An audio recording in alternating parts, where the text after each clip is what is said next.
Good morning students. Post ગ્રેજ્યુએશનના બીજા રાઉન્ડમાં જે સ્ટુડન્ટ્સને ઓફર મળેલી હતી તો એમને કન્ફર્મેશન એટલે કોલેજમાં જઈને ડોક્યુમેન્ટ વેરિફિકેશન, ફી ભરીને એડમિશન પાકું કરવાનો આજે છેલ્લો દિવસ છે. 20 જુલાઈના રોજ તમારે બીજા રાઉન્ડમાં મળેલી એડમિશન પાકું કરવા માટે આજે જો ના કરાવેલું હોય તો કોલેજના સમયગાળા દરમિયાન જઈને તમે પાકું કરાવી દેજો.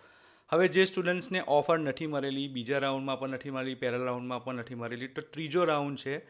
ત્રીજો રાઉન્ડ બહાર પડશે. એની તારીખ તમને હું આપું છું. હવે ક્યારે તમારે ફોર્મ એડિટ કરવાના રહેશે? જો તમારે ફોર્મમાં કંઈ પણ સુધારો કરવો હોય, તમારા ફોર્મમાં હજુ પણ કોઈ કોલેજ એડ કરવી હોય કે રિમૂવ કરવી હોય કે પ્રેફરન્સ ચેન્જ કરવા હોય તો 22 જુલાઈએ સવારે 10 વાગ્યાથી રાતના 12 વાગ્યા સુધી તમે ફોર્મમાં એડિટ કરી શકશો. તો તમારે જે કંઈ પણ સુધારો કરવો હોય કરીને તમારું ફોર્મ તમે કન્ફર્મ કરવાનું છેલ્લે ભૂલતા ના, બાકી તમારું ફોર્મ પેન્ડિંગ બતાવશે. અને નેક્સ્ટ રાઉન્ડ, ત્રીજો રાઉન્ડ જે છેલ્લો છે, એમાં એડમિશન મળવા પાત્ર હશે તો પણ નહીં મળે.